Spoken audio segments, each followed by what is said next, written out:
नमस्कार, आप सभी का बहुत बहुत स्वागत है हेल्दी इंडियन किचन में। आज आपको बताएंगे कैसे पौधे के बारे में जो कि बहुत ही अद्भुत है। आयुर्वेद की दृष्टि में ये बहुत ही ज़्यादा महत्वपूर्ण है। इसका इस्तेमाल बहुत पुराने समय से किया जाता रहा है अनेकों बीमारियों के लिए। इसी के साथ साथ अगर आप परेशान रहते हैं किसी भी तरह के पेट की बीमारी से तो उसके लिए आपको बहुत गज़ब के फ़ायदे देता है। शरीर के हर हिस्से पर बहुत अच्छे से काम करता है। ये पौधा अगर आपको कहीं मिल जाए तो आप इसे ज़रूर करके आएँ अपने घर पर, क्योंकि ये जो है ताज़ा भी इस्तेमाल किया जाता है और सुखाकर भी इसका इस्तेमाल किया जाता है। आयुर्वेद की दृष्टि में ये किसी वरदान से कम नहीं है। जब आप इसका इस्तेमाल करते हैं तो शरीर को गज़ब के फ़ायदे मिलते हैं। ये जो है जो इसका नाम है उसी में इसके गुण भी छुपे हुए हैं। जब आगे वीडियो में आप जानेंगे तो आप समझेंगे कितनी ज़्यादा फ़ायदेमंद औषधि है, कितना ज़्यादा अच्छा पौधा है हमारे शरीर के लिए। तो अगर आज की वीडियो आपको अच्छी लगे, वीडियो पसंद आए तो प्लीज़ लाइक कीजिएगा, चैनल को सब्सक्राइब कीजिएगा और आज की इस जानकारी को सभी के साथ शेयर ज़रूर कीजिएगा। तो चलिए आपको बताते हैं कौन सा है वो पौधा। सामने खेत में आप देख सकते हैं, ये है ईख का खेत और इसमें आपको ये एक पौधा दिखाई दे रहा होगा। छोटी छोटी घास के जैसा होता है, बहुत ज़्यादा ऊंचा तो नहीं होता। ये देखिए कुछ इस तरीके का पौधा होता है, तोड़ करके सामने आपको दिखा रहे हैं। बहुत ही गजब का पौधा है। जब आप इसका इस्तेमाल करते हैं तो चाहे पेट के रोग हों, चाहे मस्तिष्क के रोग हों, चाहे त्वचा के रोग हों, चाहे हड्डियों की दिक्कत हो, जोड़ों में दर्द की दिक्कत हो, हर तरीके से आपके शरीर के लिए बेहद फ़ायदेमंद है। तो आप सामने इसकी देख करके बहुत आसानी से पहचान कर सकते हैं। ये जो पौधा है ये ज़मीन से ज़्यादा ऊंचा नहीं होता, बस ज़मीन पर ही फैलता रहता है। और आप देख सकते हैं कुछ इस तरीके के इसके पत्ते होते हैं, बिल्कुल सामने आपको दिखा रहे हैं। ये जो है इसका नाम है पुनर्नवा। बहुत आसानी से आप इसे खेत में या खेत के आसपास सड़क के किनारे इसको देख सकते हैं, क्योंकि ये अपने आप ही उग जाता है। और इसकी खासियत ये है कि जैसे कि गर्मी का मौसम बहुत ज़्यादा होता है, उस समय पर सूख भी जाए अगर, तो ये दोबारा से अपने आप ही हो जाता है। इसको बोने की ज़रूरत नहीं पड़ती है। हमारे खेतों में ये खरपतवार की तरह होता है, लेकिन आयुर्वेद की दृष्टि में ये किसी वरदान से कम नहीं है।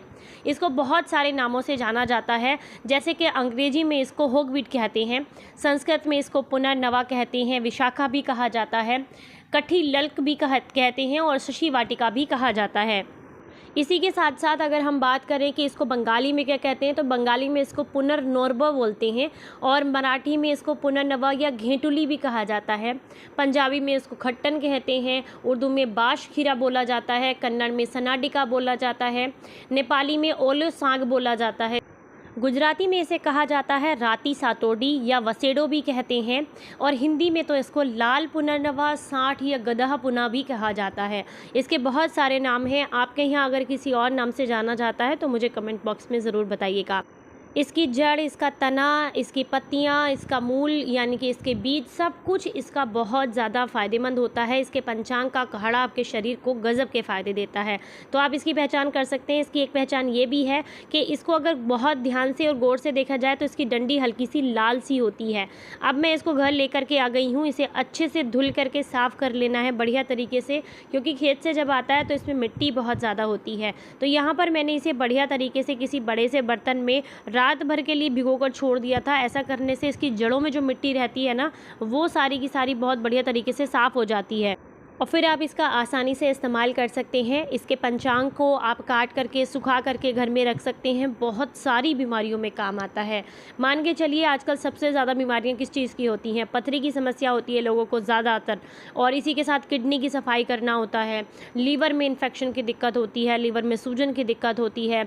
इसी के साथ साथ अगर आप परेशान रहते हैं आंतों में जमा गंदगी से, डायबिटीज़ से, या फिर आपको बहुत ज़्यादा परेशानी है, हाई ब्लड प्रेशर बहुत ज़्यादा है, हार्ट ब्लॉकेज की दिक्कत है, नसें बंद होनी शुरू हो गई हैं, तो ये सिर से पैर तक की नसों को खोलने का भी काम करता है।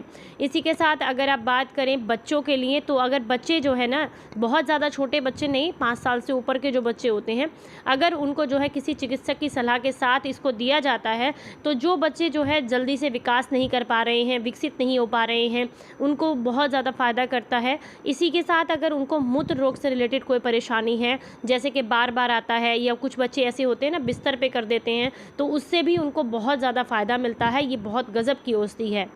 अगर किसी को खून से रिलेटेड बीमारी है, जैसे कि खून नहीं बनता है या खून ख़राब हो गया है, तो ये आपको बहुत ज़्यादा फ़ायदा करता है। अगर किसी को बहुत ज़्यादा मांसपेशियों की जकड़न की दिक्कत है, तो उसमें भी आपको बहुत फ़ायदा करता है। इसमें भरपूर मात्रा में पोटेशियम नाइट्रेट पाया जाता है, जो कि हृदय के लिए बहुत अच्छा होता है। और अगर आप इसका इस्तेमाल करेंगे तो कभी भी आपको हार्ट अटैक नहीं आएगा, हार्ट अटैक से आप बचे रह सकते हैं। इसी के साथ अगर किडनी में पथरी की समस्या है आपको, तो पथरी को तोड़कर निकालने का काम करता है। साथ ही साथ पेट की एक बहुत गंभीर बीमारी होती है जलोदर, यानी कि पेट में पानी भर जाना, ऐसे में भी ये आपको बहुत ज़्यादा फ़ायदा करता है। अगर हम बात करें कि आँखों के लिए, तो आँखों के लिए बहुत ही गज़ब की औषधि है ये। इसका बहुत सारे तरीक़ों से इस्तेमाल होता है आँख के लिए। जैसे कि अगर आप इसको जो है इसको घिस करके, आप इसको शहद के साथ घिस करके इसकी जड़ को अगर अपनी आँखों में लगाते हैं, तो इससे रतौंधी मोतियाबिंद में काफ़ी ज़्यादा फ़ायदा मिलता है।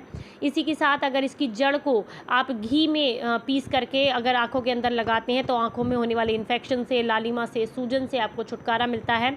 अगर आप इसकी जड़ का जो रस है उसको निकाल करके ऐसे भी नॉर्मली अपनी आँखों पर लगाते हैं, तो आपको आँखों की जलन में काफ़ी ज़्यादा आराम मिलता है। आँखों की रोशनी कमज़ोर हो गई है, तो ऐसे में अगर आप इसका इस्तेमाल करते हैं, मात्र इसके एक पौधे को, इसकी जड़, तना, मूल, पत्ती सब कुछ होना चाहिए उसमें, एक पौधे को पीस करके इसका रस निकाल करके या छेद करके इसका रस निकाल करके उसको इस्तेमाल करते हैं सुबह खाली पेट, तो इससे आपकी आँखों की रोशनी बढ़ने लगती है और डायबिटीज़ में भी आपको बहुत ज़्यादा फ़ायदा मिलता है। अब हम बात करेंगे, अगर किसी को मुँह के छाले की दिक्कत है, मुँह में अल्सर की दिक्कत है या पेट में अल्सर की दिक्कत है, तो ऐसे में आप इसकी जड़ को पीस करके अगर इस्तेमाल करते हैं, तो ये जो आपकी समस्या है ये बिल्कुल ठीक हो जाती है।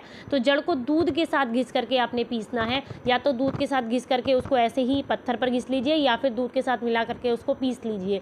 अगर आप इस्तेमाल करेंगे या फिर छालों पर लगाते हैं, तो इससे आपको बहुत आराम मिलता है। इसी के साथ साथ अगर आपको किसी को भी दमे की दिक्कत है या फिर सांस बहुत ज़्यादा फूलती है, तो ऐसे में भी ये आपको बहुत ज़्यादा फ़ायदा करता है। इसका इस्तेमाल किया जाए, अगर इसके पंचांग का सुखा करके पाउडर बना करके 1/4 चम्मच आप सुबह खाली पेट 1 गिलास पानी के साथ लेना शुरू कर दें, तो इससे दमे की जो समस्या है वो बिल्कुल ठीक हो जाती है। साथ ही साथ आप चाहें तो इसको पीस करके इसका जो चूर्ण बनेगा उसमें 5 ग्राम हल्दी मिला करके सुबह शाम अगर खाते हैं, तो उससे भी दमे में आपको बहुत आराम मिलता है। अगर किसी को बार बार थूक बहुत आता है और इतना थूक आता है कि मुंह से जो है किसी भी तरीके का इन्फेक्शन होने लगता है मुंह में, तो ऐसे में आप 5 से 10 ग्राम पुनर्नवा की जो जड़ होती है, इसको अगर आप साठी चावलों के साथ पीस करके थोड़ा सा मुनक्का भी आप उसमें डाल सकते हैं, दूध के साथ मिक्स कर सकते हैं। अगर इसको देते हैं तो बहुत ही ज़्यादा राहत मिलती है, यानी कि मुंह से जुड़े हुए जितने भी इन्फेक्शंस के रोग होते हैं उनमें आपको बहुत ज़्यादा फ़ायदा मिलता है। इसका जो है साग बनाकर भी खाया जाता है। इसका साग बनाकर के अगर आप खाते हैं तो आपकी हड्डियां मजबूत होती हैं, पेट मजबूत होता है, हार्ट ब्लॉकेज से बचते हैं, स्किन साफ़ होती है, चेहरे पर आपके बहुत अच्छा ग्लो आता है, बाल कमज़ोर नहीं होते हैं। और साथ ही साथ अगर आप जो है इसका हफ्ते में एक बार भी अगर साग बना करके खा लेते हैं इसका, तो आपको फ़ायदा ये मिलेगा कि आपके शरीर में कोई भी नस ना ब्लॉक नहीं होगी। नसों के ब्लॉकेज को खोलने का काम करता है ये।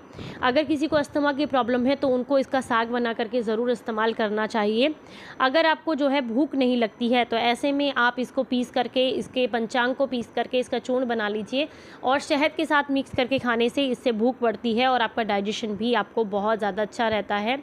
अगर आप इसका काढ़ा बना करके लेते हैं तो इससे आपको बहुत ज़्यादा राहत मिलती है घुटनों के दर्द में।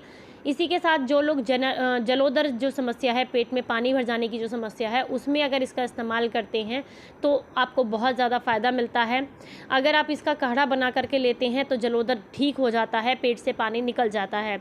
अगर किसी को बहुत ज़्यादा परेशानी है खून से जुड़ी हुई, यानी कि खून ख़राब है जिससे स्किन डिसीज़ होती रहती हैं, तो ऐसे में आप इसके पत्तों का काढ़ा बना करके या पत्तों का साग बना करके आप इस्तेमाल करते हैं तो आपको बहुत ज़्यादा राहत मिलती है, खून साफ़ होता है। किसी को बवासीर की दिक्कत है, तिल्ली की समस्या है, तिल्ली बढ़ जाती है और ज्वर बहुत पुराना है, तो ऐसे में अगर आप इसका जो है पंचांग का काढ़ा बना करके लेते हैं तो आपको बहुत राहत मिलती है। अगर आप परेशान रहते हैं मूत्र रोग से, तो ऐसे में आप जो है इसके जो जड़ होती है इसका काढ़ा बना करके इस्तेमाल करेंगे तो आपको मूत्र रोग में बहुत ज़्यादा आराम मिलता है। पथरी की समस्या से परेशान है तो रोज़ाना सुबह खाली पेट आप इसका 2 से ढाई चम्मच जो इसका ताज़े पत्तों का रस होता है उसे निकाल करके सुबह खाली पेट 1 हफ्ते तक पी लेते हैं, तो इससे पथरी टूट कर निकल जाती है। इसको आप अगर कूट छेद करके तेल के साथ मिक्स करके पका लेते हैं, जैसे कि आपने तिल का तेल लिया उसके साथ मिक्स करके पका सकते हैं, या फिर सुखा करके पाउडर को आप तेल में मिक्स करके पका सकते हैं। और उस तेल की अगर मालिश की जाती है, घुटनों के दर्द में बहुत ज़्यादा आराम देता है, कमर के दर्द में यानी कि सूजन जहाँ रखी होती है वहाँ आपको बहुत ज़्यादा फ़ायदा देता है। इसी के साथ अगर आप परेशान रहते हैं पुराने से पुराने बुखार से, जिसे हड्डियों का बुखार भी कहते हैं, तो ऐसे में इसका रस या फिर इसका काढ़ा दोनों ही तरीके से आपको ये बहुत ज़्यादा फ़ायदा देता है। अगर आप परेशान रहते हैं किसी भी तरह के पेट के रोग से, तो ऐसे में आप क्या कीजिए, पुनर्नवा ले लीजिए, थोड़ी सी नीम की छाल ले लीजिए, थोड़ी सी सौंठ, थोड़ी सी कटुकी लेनी है आपने, गिलोय ले लीजिए, दारू हल्दी ले लीजिए और इसी के साथ साथ हरड़ ले लीजिए। सारी चीज़ों को आपने बराबर मात्रा में लेना है और इन्हें आप जो है इनका अगर काढ़ा बना करके लेते हैं तो इससे आपके श्वास रोग में, उदर के जो रोग होते हैं, पेट के जो रोग होते हैं, उनमें आपको बहुत ज़्यादा आराम मिलता है, सारी समस्याएँ आपकी बिल्कुल दूर हो जाती हैं। अगर आप इसका इस्तेमाल करते हैं तो आपको नींद बहुत अच्छी आती है। इसका काढ़ा अगर 20 से 40 ml की मात्रा में लिया जाए तो इससे रोगी का तनाव दूर होता है और उसको नींद बहुत अच्छी आती है। शरीर को ताकत देने का काम करता है, अगर आप इसका इस्तेमाल करें तो शारीरिक कमज़ोरी को दूर करने का काम करता है, दिमाग को तेज़ करता है, शरीर को बल देने का काम करता है अगर आप इसका साग बना करके खाते हैं तो। इसी के साथ साथ अगर आप बहुत लंबे समय से किसी भी तरह के इन्फेक्शन से परेशान हैं तो इन्फेक्शन को ठीक करने का काम करता है ये। इसको कूट छेद कर इसका रस या फिर इसका जो कूट छेद कर जो आपने पेस्ट बनाया है वो अगर आप उस जगह पर लगाते हैं जहाँ बहुत लंबे समय से दाँत खाज खुजली की समस्या है, तो ये समस्या आपकी बिल्कुल ठीक हो जाती है। इसको अगर आप बात करें, इसको बलवर्धक टॉनिक भी कहा जाता है, शरीर को बल देने का काम करता है, इसीलिए बलवर्धक टॉनिक भी इसको कहा जाता है। इसका काढ़ा बनाने के कई सारे तरीके होते हैं। एक तरीका मैंने आपको अभी सामने दिखाया है वीडियो में। इसको कूट छेद करके अगर आप 2 गिलास पानी के साथ मिक्स करके थोड़ी देर पका लें, जब तक पानी 1 गिलास ना रह जाए, तो इसका बहुत ही बढ़िया काढ़ा बन करके तैयार हो जाता है। इसी के साथ अगर आप चाहें तो रात को कूट छेद कर 1 गिलास पानी के साथ इसको भिगो करके रख दीजिए। अगले दिन सुबह उस पानी को गर्म करके जब तक वो आधा न रह जाए तब तक पका लीजिए, तब भी आपको बहुत फ़ायदा करेगा। मिट्टी का बर्तन हो तो उसमें पकाइएगा और उसी में भिगो कर रखिएगा, इससे आपको फ़ायदे इसके ज़्यादा मिलेंगे। बहुत गज़ब की औषधि है, कई सारे रोगों में इसका इस्तेमाल किया जाता रहा है, तो आप इसे अपने घर पर ज़रूर रखें ताकि सभी को इसके फ़ायदे मिले। वीडियो अच्छा लगा हो, काम का लगा हो, तो पसंद आया हो तो सभी के साथ शेयर ज़रूर कीजिएगा, चैनल को सब्सक्राइब ज़रूर कीजिएगा। फिर मिलेंगे किसी नई जानकारी के साथ, तब तक अपना ख्याल रखें, अपनों का ख्याल रखें और हंसते मुस्कुराते रहें। Stay healthy, stay happy, bye bye.